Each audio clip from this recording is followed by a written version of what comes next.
do not like this book. It doesn't mean it's not a good book. It doesn't mean that I'm not glad that I read it. I am. It actually was a bad way to put it. I do like how good the book is.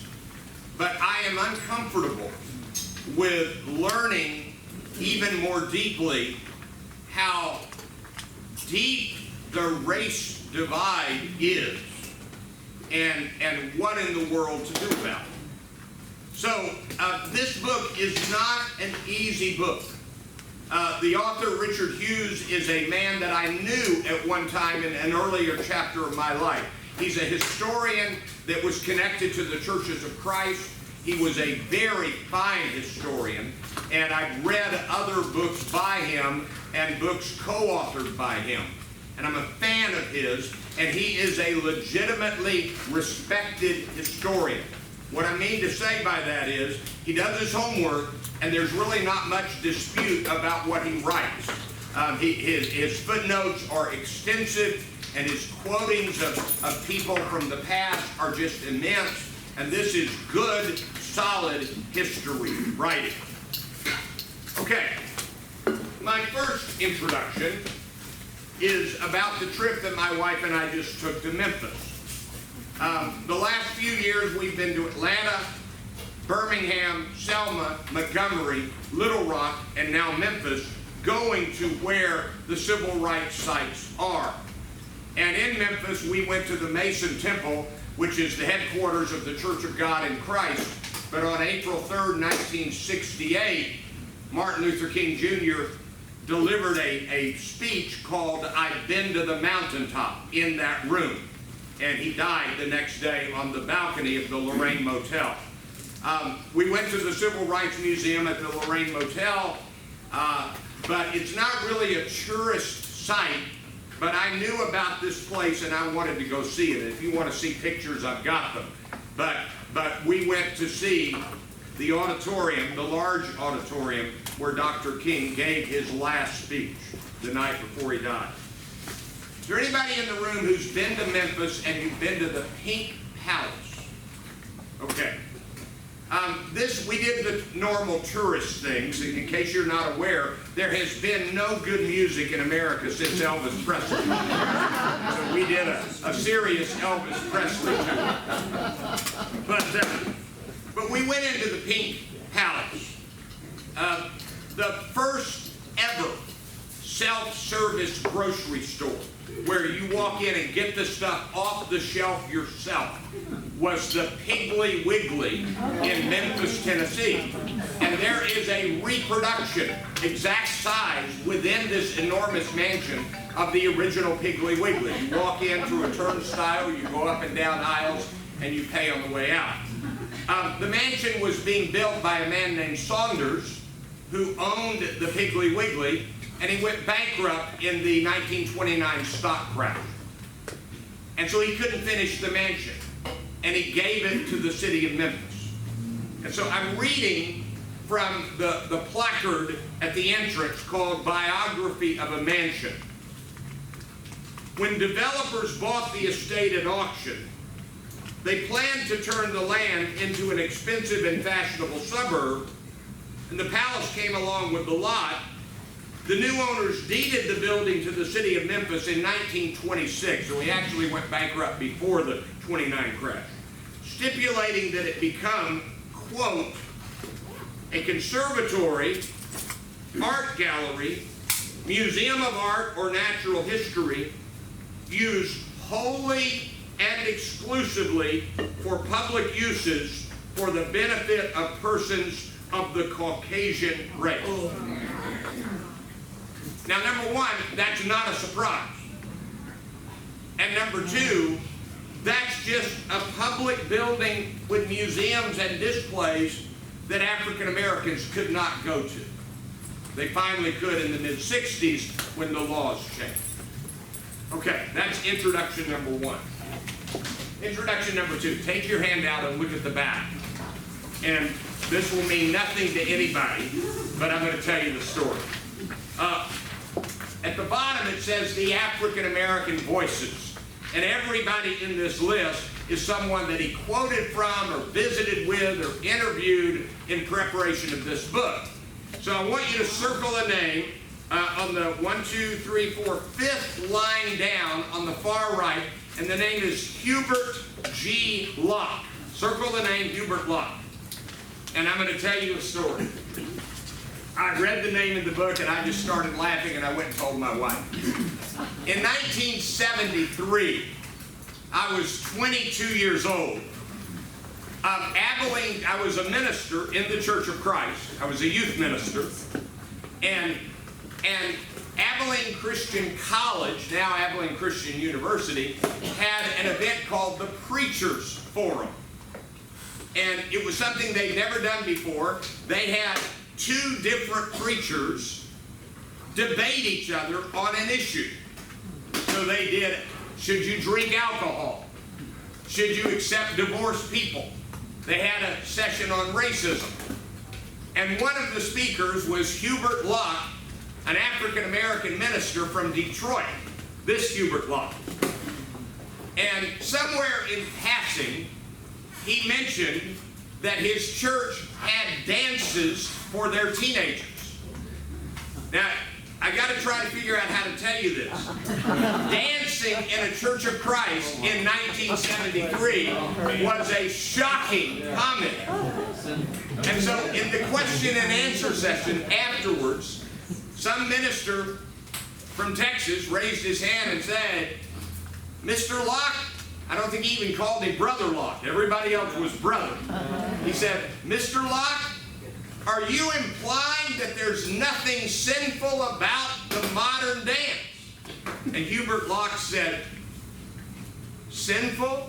The modern dance? Lordy no.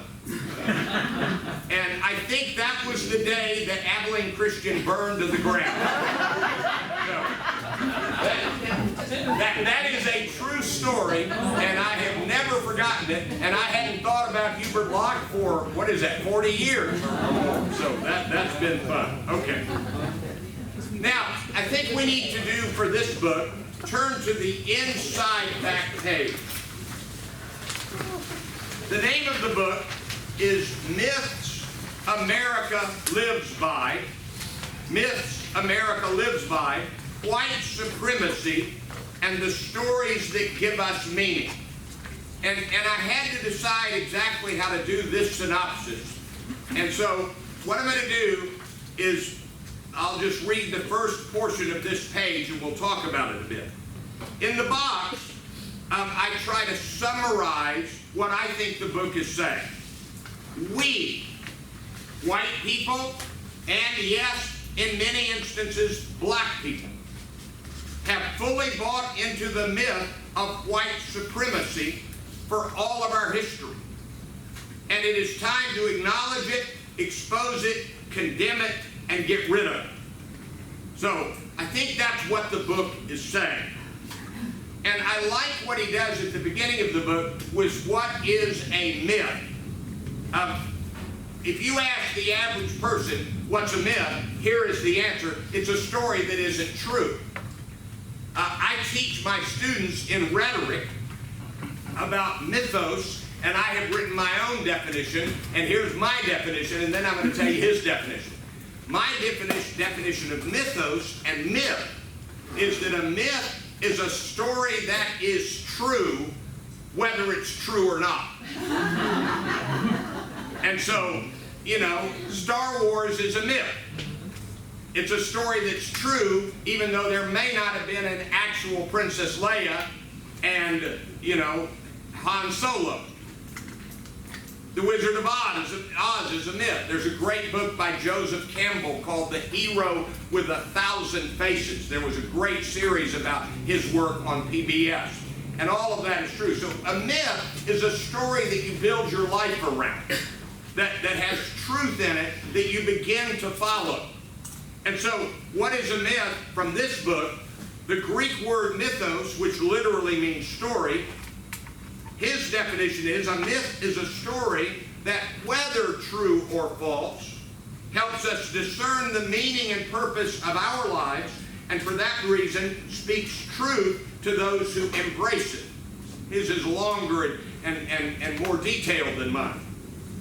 And so he quotes somebody that says, we need a story to see in the dark. And without a story, we cannot live.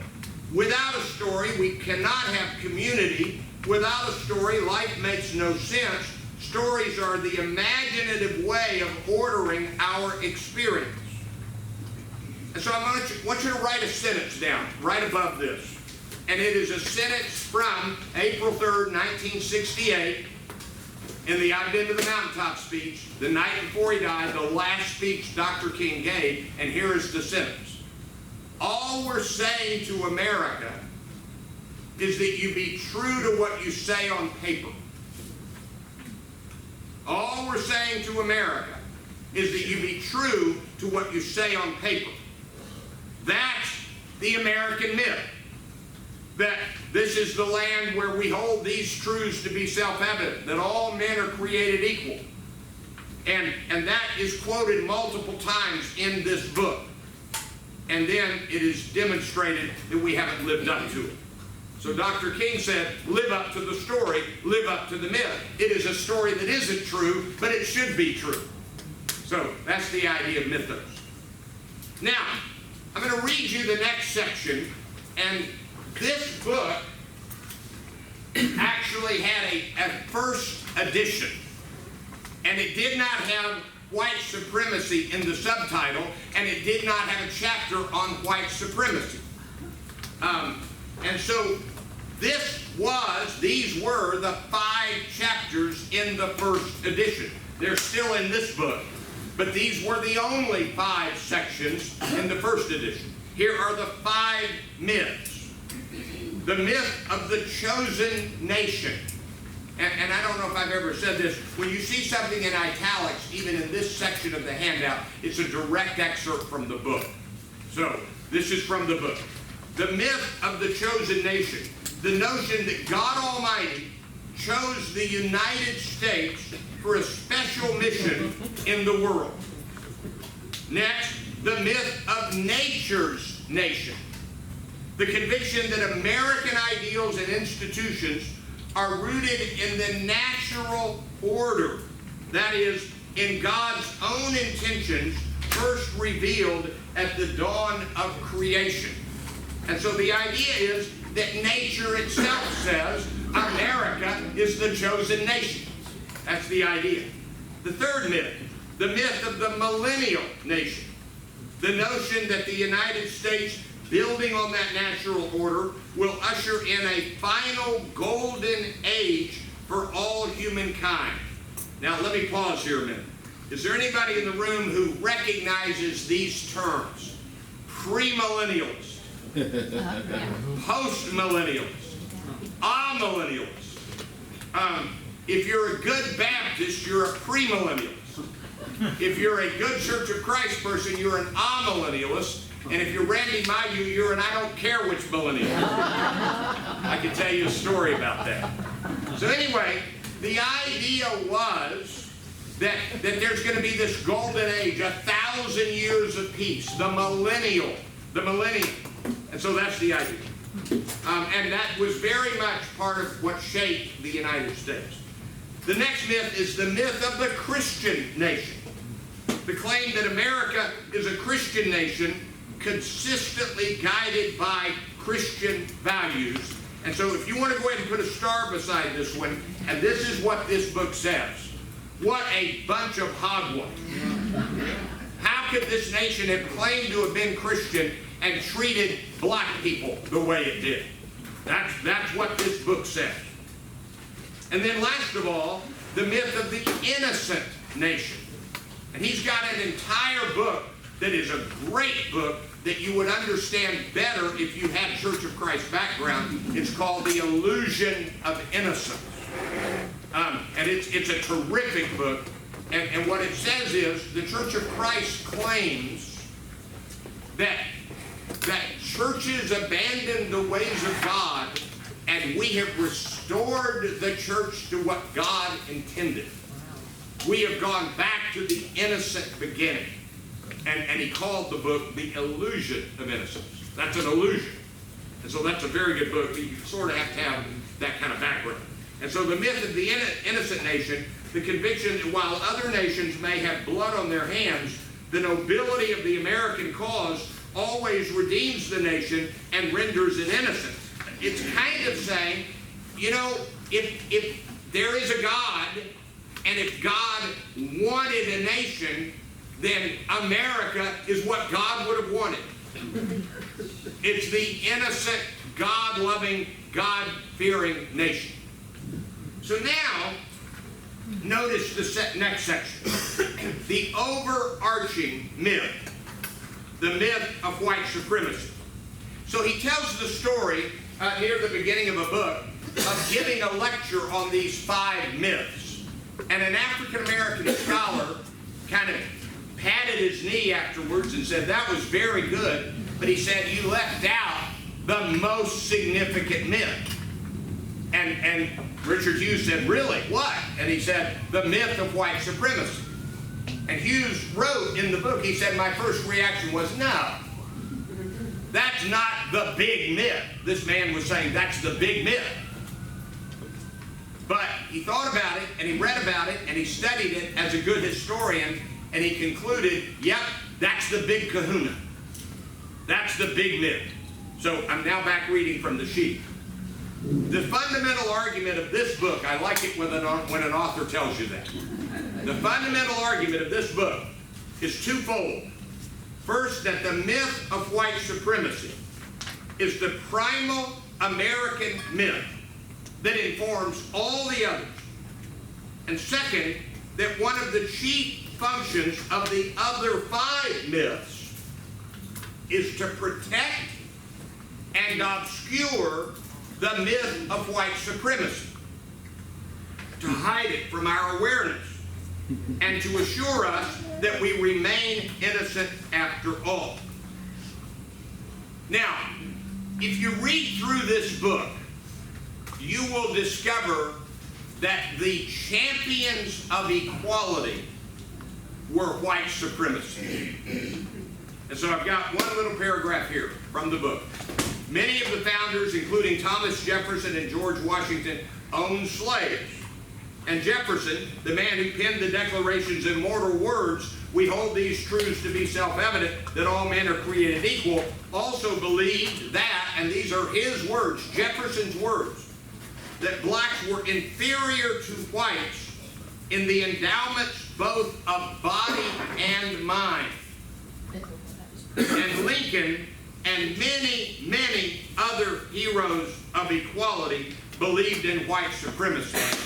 Abraham Lincoln basically said, white people are superior to black people, we just shouldn't use that as an excuse to keep them as slaves.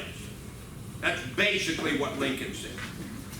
Now, you already know my discomfort in presenting this book. I'm a white guy. And Richard Hughes is a white man. And I think I'll read the quote, it's in this list. He says, you know, I have never had anything bad happen to me, Richard Hughes said, because of the color of my skin. He said, I've had other things bad happen to me, but not because of the color of my skin. And I'm in a little bit of fear, so I want to ask forgiveness in advance if I slip. I do not want to use the word white supremacy, because I don't believe it's a good phrase. I want to use the phrase, the myth of white supremacy. So if I slip at some point and say white supremacy, it's an accident, because I believe that it is an evil, and I apologize in advance. Now turn to the front. And we just got a lot of work to do here. We got a lot to read through. What is the point? The myth of white supremacy permeates all of American culture and society, yesterday, today, and will it continue? I left that blank. Isn't it interesting that I'm doing this book the day after Ta-Nehisi Coates and Cory Booker, and who was the actor? Danny Glover testified in front of the House yesterday about reparations. And I got to tell you, anybody who says reparations are wrong owes it to the discussion to read Ta-Nehisi Coates' award-winning essay, The Case for Reparations. It's in the Atlantic. It's not a short read. It's a book-length essay, multiple chapters. But it is brilliant. And if you read that and then you study the birth and growth of Hamilton Park in Dallas, you begin to see that the argument for reparations is multi-decade and multifaceted. So that was a good set of timing for this. All right. Why is this book worth our time? Number one, we ignore, deny, refuse to be honest about our history. This book is a pretty big dose of reality. Number two, for many, most, practically all white people, we do not know the African American voices. Circle that. We have not read their books. We have not listened to their speeches. The extent of what we know is Martin Luther King, I have a dream. For many, many white people. This book points us to those voices, revealing their needed message. Number three, this book is a sweeping historical treatment of some critical issues. It is founded on solid historical research. In other words, this is a book very much worth paying attention to. Okay, I'm not going to read all of the highlights that I included in this handout. Always I have many more. But notice 1 through 8 is from Robert Bellah, who I think wrote the book The Habits of the Heart. I remember reading Bellah a number of years ago. Very good writer. And then notice number 9 and following, until the next broken line occurs. That's written by an African-American scholar, and I don't know that I'll say his name right, Molefi Kete Asante. And this man and Richard Hughes had a lot of conversation, and Hughes greatly respects him, and Mr. Asante respects Mr. Hughes. All right. I'm going to start with quote number 2, and I'll read a bunch of these. We like to think that we gained our independence because of our own bravery alone, but it was an unlikely outcome had it not been for French assistance. We kind of always forget that we didn't do it totally on our own. You missed my Hubert Locke story. Sorry. I got to tell you. He's a great guy. All right. Number 3, we even refused to join the League of Nations, the brainchild of our President Woodrow Wilson, and isolationism was a powerful influence on American policy up until Pearl Harbor. Number 4, we called the non-communist world the free world, overlooking the dictatorial nature of many of the regimes we sponsored, and we saw ourselves as the leader of this free world, a far cry from the role that Washington's farewell address had envisioned for us. Number 5, our president, when he wrote this the first time, has said that he doesn't believe in nation building. But can it be that there is no relation between collapsing nations and terrorism? Number 7, John Winthrop saw us as a city on a hill, a light to the nations. We are more than ever a city on a hill. The eyes of all people are truly on us. How are we doing? All right. Then we get to the second foreword of the second edition. That was the first edition by Mr. Asante. As a nation, number 10, as a nation, we are exposed. And those who have held on to the myths that have sustained haughtiness, circle that phrase, sustained haughtiness, are exposed the most. And those people who cannot shake the overarching myth of white supremacy are condemned to reap a whirlwind of historical distress, distortion, and social death. Remember, next quote, Homo sapiens, like us, can be traced by DNA to a single mother in Africa. We all come from the same roots. We all are related. We are blood together, except for Patriots fans. Those are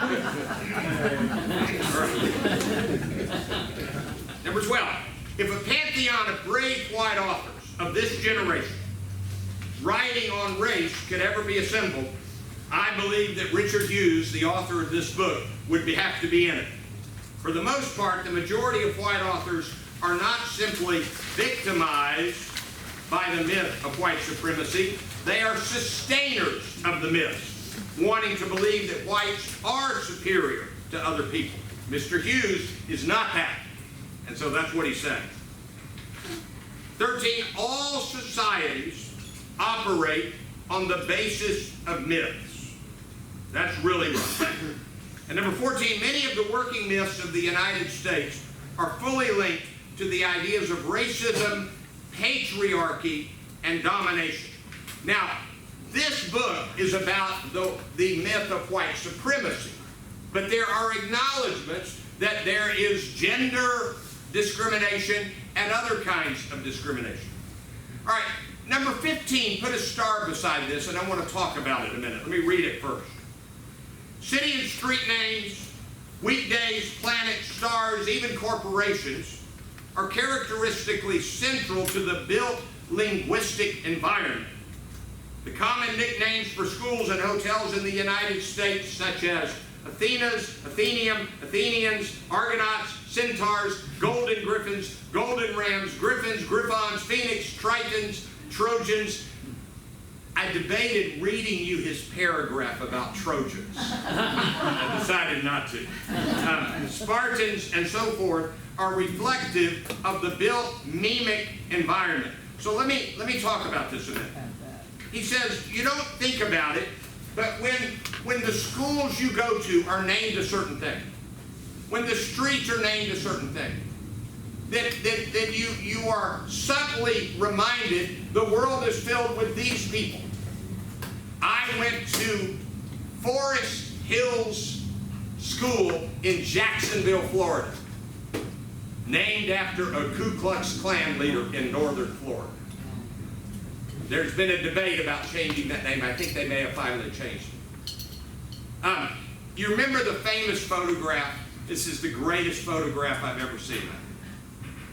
Barack Obama is bending over, and a little boy in a white dress shirt and a tie, African-American boy, is feeling his hair.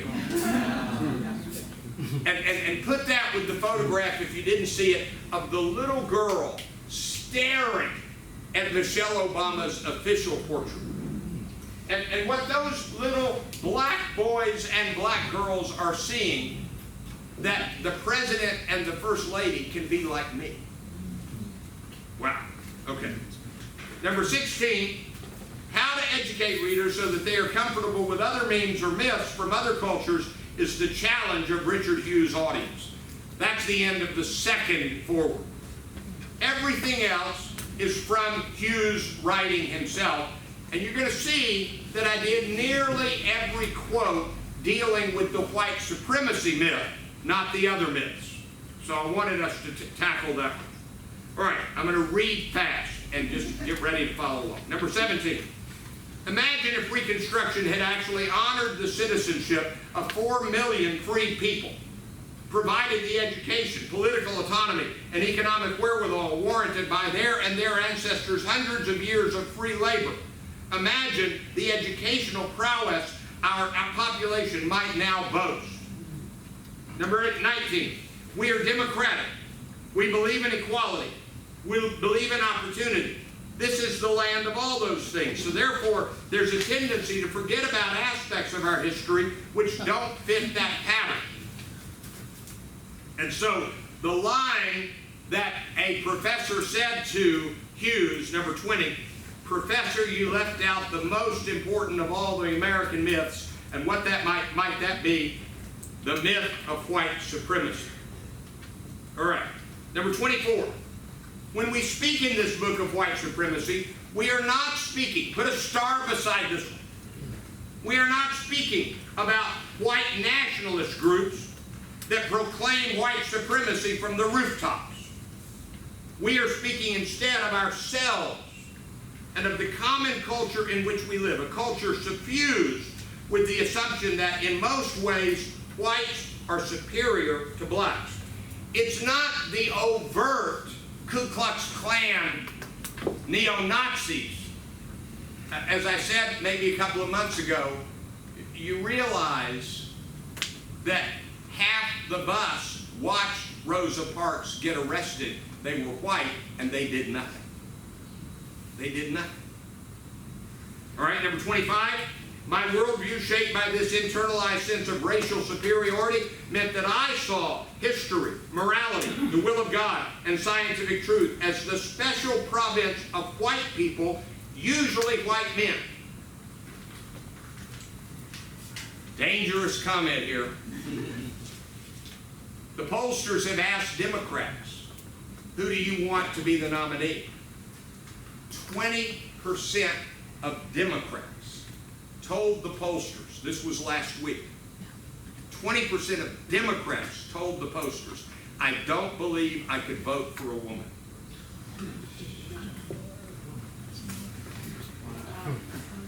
Okay.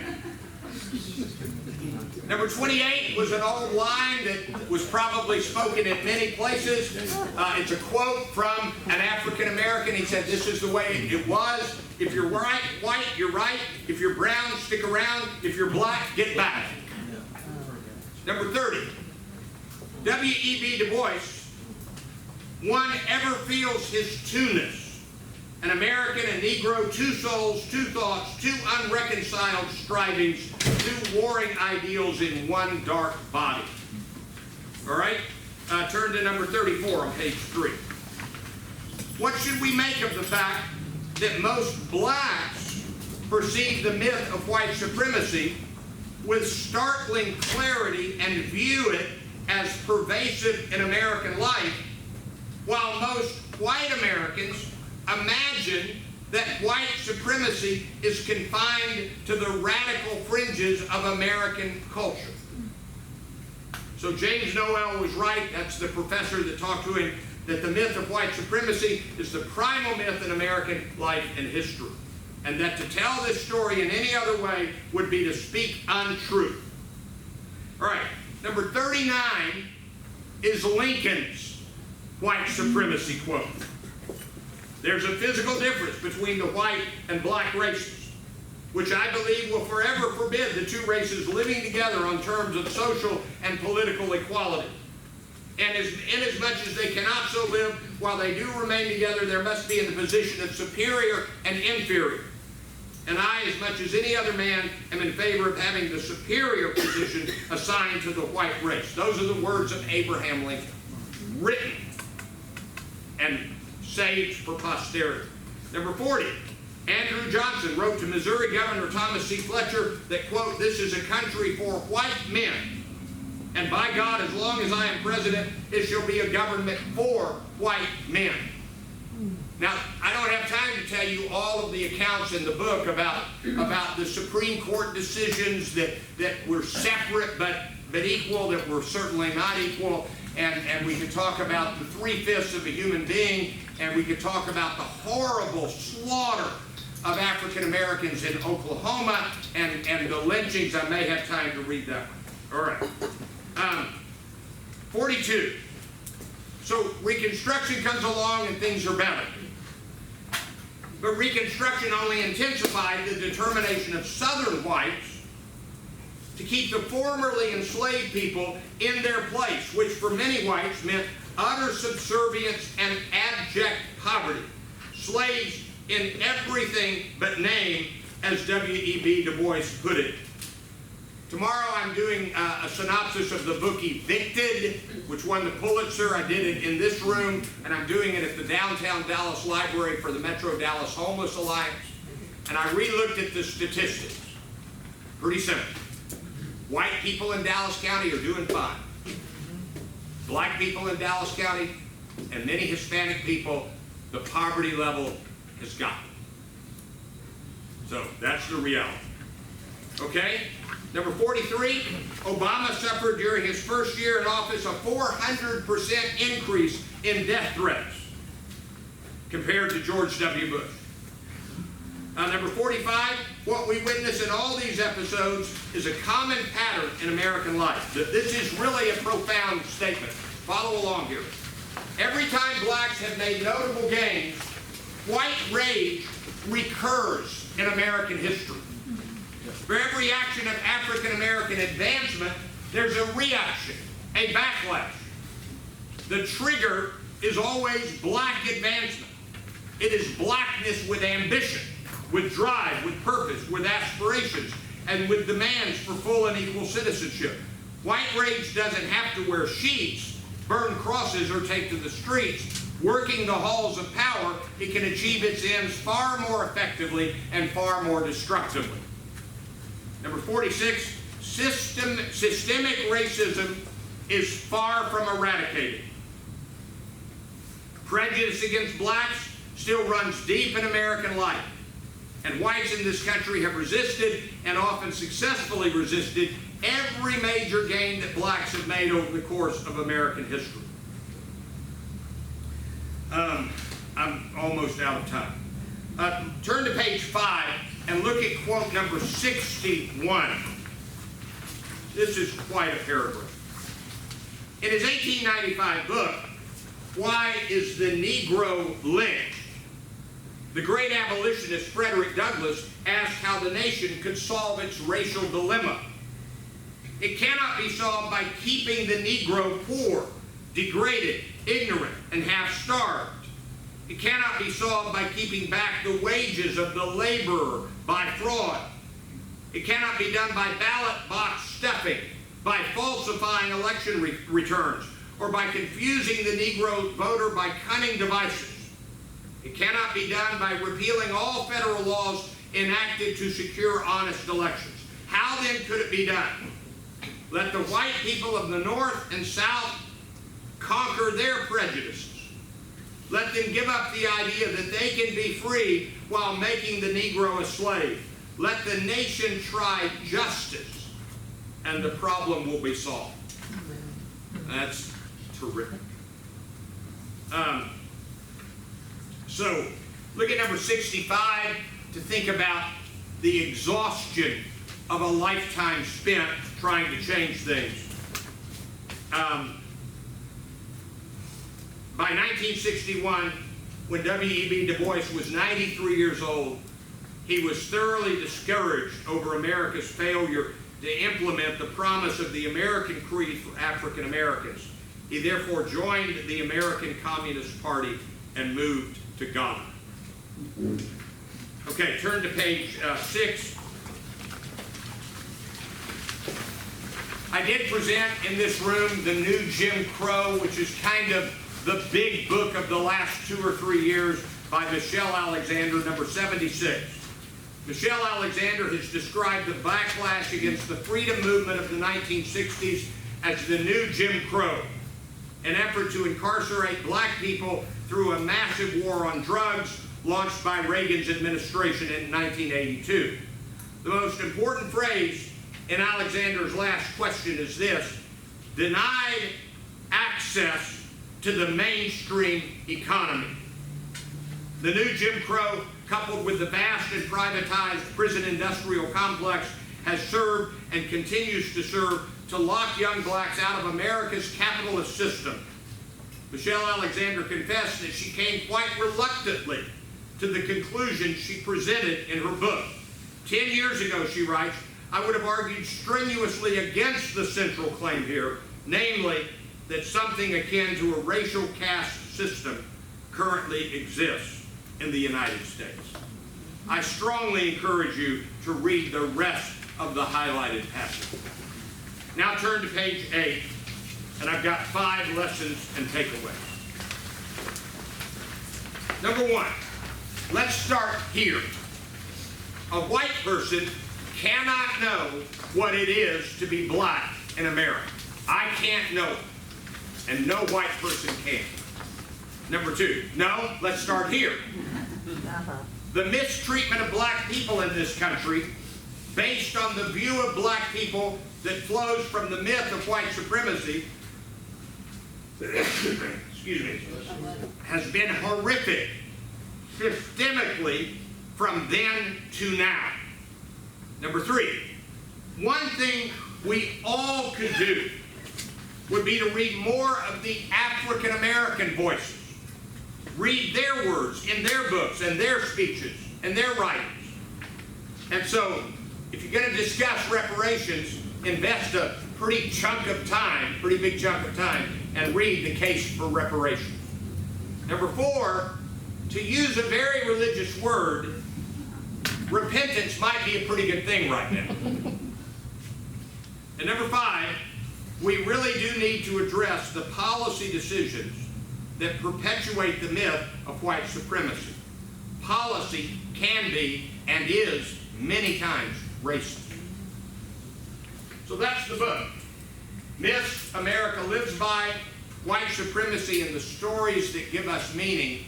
And I will tell you that if you were to read this book and come away saying, hey, every black person has as much opportunity as a white person, you were not opening your mind when you read it. Hope you found this useful. Thank you very much.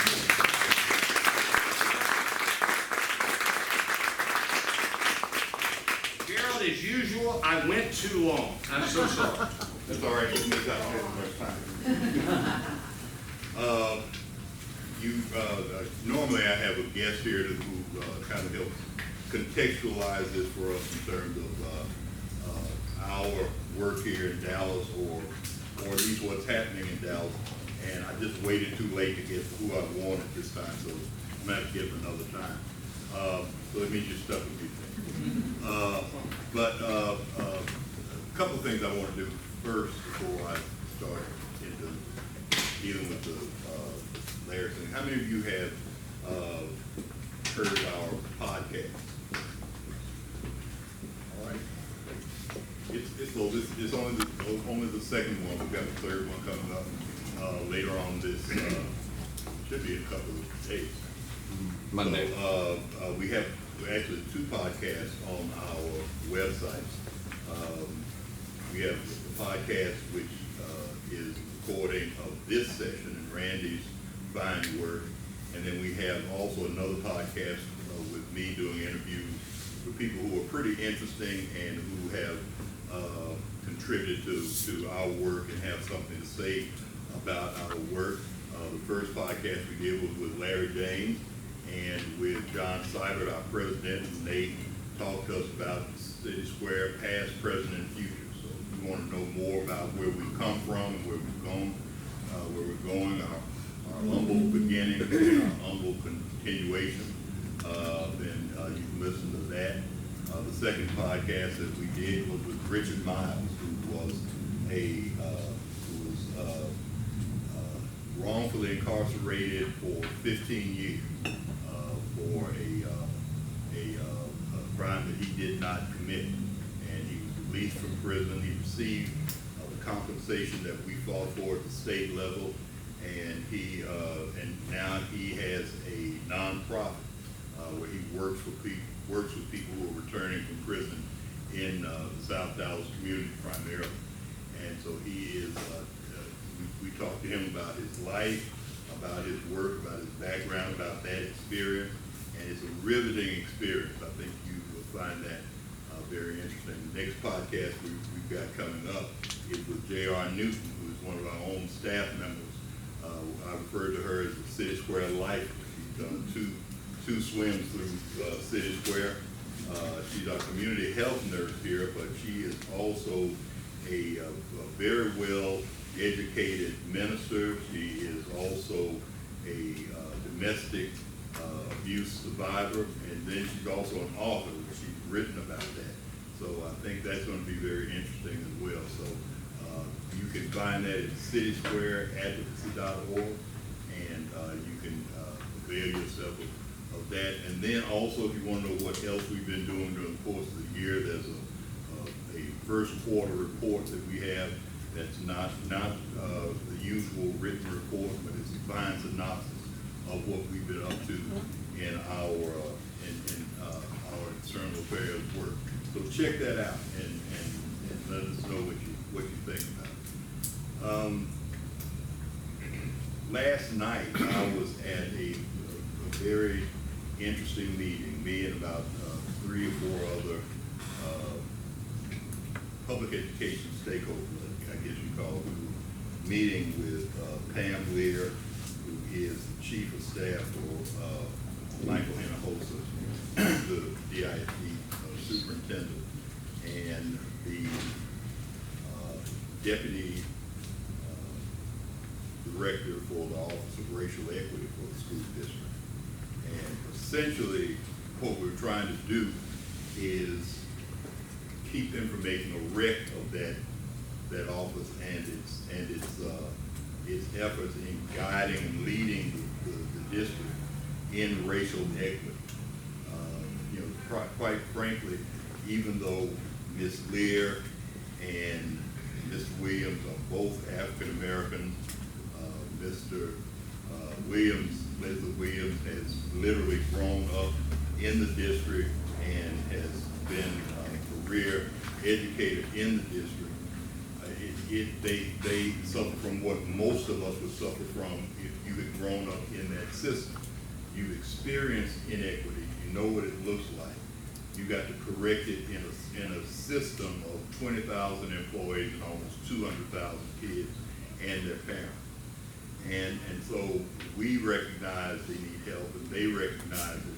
But the challenge that you have is trying to get to the point where you understand the depth and the breadth of what restoring or even beginning to get to an equitable position would mean, because equity does not mean what people think it means. For the most part, when many of us think about equity, we mean equal. And equity does not mean equal. Equity means that if the goal is to get to $20,000 a year and you make it 18, you get $2,000 more a year. If I'm making 15, I get $5,000 more. And you many times say, well, that's not fair. Equity is not supposed to be fair. Equity is supposed to be equity. Amen.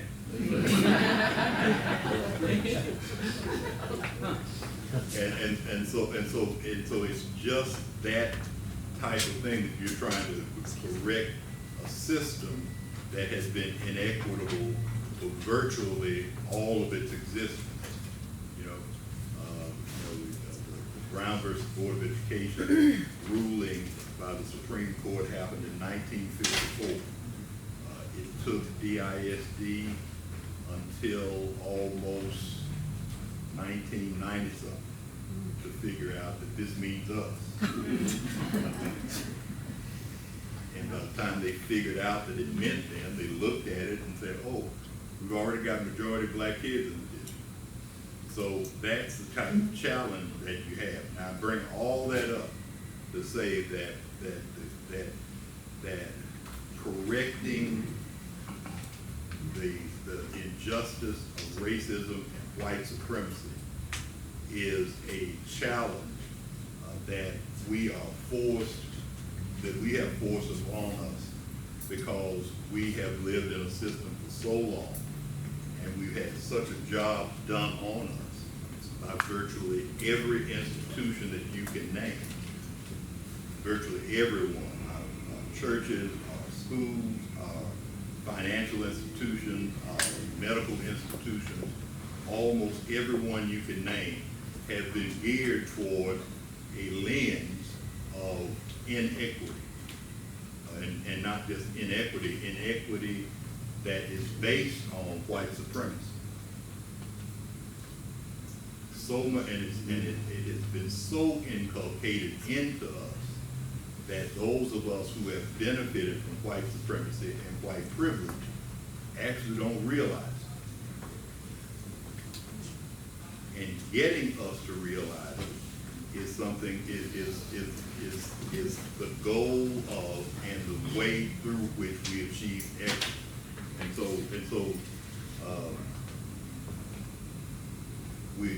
Randy talked about the argument for reparations, which frankly I believe in wholeheartedly. It's just that I don't believe I'm going to see it in my lifetime, because there are way too many white folks who the very moment you bring up the subject, try and opt out of it. And the first thing, I haven't owned any slaves. Well, no, you haven't, but you benefited from those who own slaves. And I've never mistreated anybody who's black or who's brown or whatnot. Well, no, you haven't, but you benefited from those who have. There's been an entire system that has been geared toward you and towards benefiting you and benefiting those of your kind. What Andrew Johnson said back in 1860, whenever he said it, has been the actual truth about America ever since there's been an America. It has been America for and of white men. And that's the truth. And so as long as you don't want to recognize that, then reparations will never happen. And the closest that we got to reparations was right after the Civil War when Reconstruction had started, and immediately white Southerners tried to reinstitute slavery with the black codes, which meant that there would be an official legal way that a black person without quote unquote means of support could be shifted off into servitude, and or his children could be taken away from him or her and be made essentially slaves. So even when America tried to do right, they got it wrong. Now there has to be an uprising to make that right. There has to be a literal uprising to make that right. Even what we see going on today, as long as we gather here today and talk to one another and talk about how horrible it is and how tragic it is and how sad it is, until there's an uprising, that won't be made. And so, that I think that's an important thing to point out. In this book, it talks about that myth of America being a Christian nation, and we come for that myth, and of course the answer that some folk have is that all these churches need to come together, and so now the challenge is, and the issue that I have is, what churches need to come together with whom? Because almost every time I hear white Christians talking about black Christians coming together, they mean us leaving our church and joining theirs. I've never heard a black pastor or white pastor say, let's shut down shop. Right? Take our money. Let's go over there to New Mount Moriah and join them, and let's get under that pastor's leadership. And because I promise you, wholesale is not going to happen the other way. Because we already have our own churches. We've already got our own denomination. We've already got our own adjudicatory. We've already got our own system. And we have them because white churches rejected us.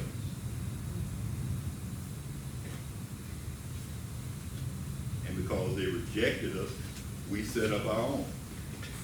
And they've been set up now for almost 400 years.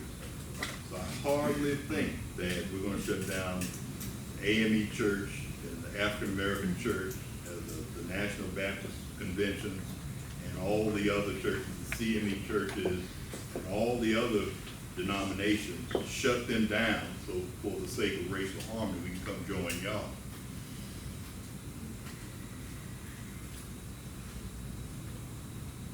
So what are we going to mean by churches getting together? So we're not even answering the questions that we're asking. And I think we have to understand that until we get serious about this and ask substantive questions about black political power, about black ecclesiology, You know, frankly, when it gets back to black Christianity, I have questioned as to whether or not white folk take black religion seriously. Other than looking at our numbers and looking at our frankly, our music, and we look upon that primarily as entertainment. We don't take seriously what black churches meant to the spirituality of black people and the survival of black people. So that, all of that has to be taken into account. And it has to be taken account on a regular, serious, thoughtful basis. So that now our coming together has to be intentional. It has to be intentional both in terms of our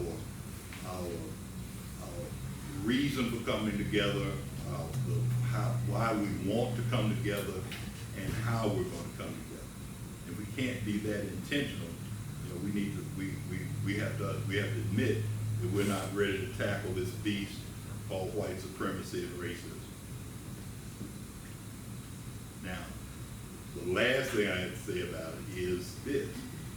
For those of us who are in this room, and for those of you who happen to be white supremacy is your problem. I can't solve it. Billy can't solve it. Ashley can't solve it. That's y'all's problem. We can, I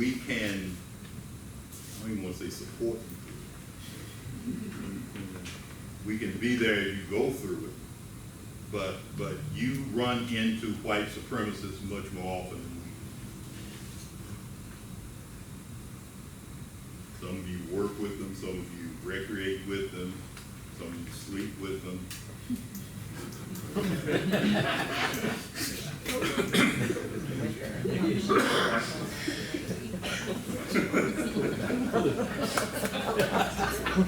didn't say how.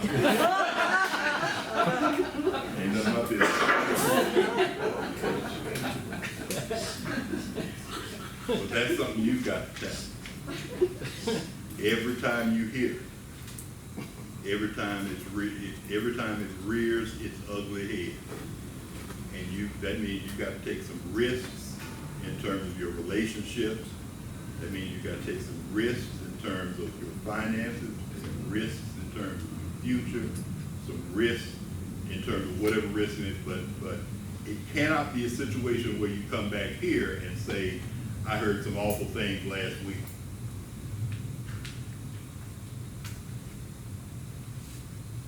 Because that's a white problem. Racism is not a black problem. There's not a black racist that I know of. Because racism is an issue of power. Yeah.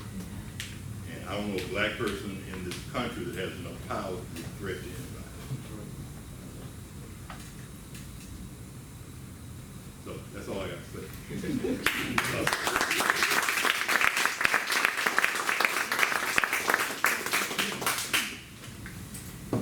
You left out one. Some of you work with them, some of you sleep with them. Some of us may be them. Well, Look in the mirror. And that's the other reality. Yeah. Time for a quick question. Real quick question.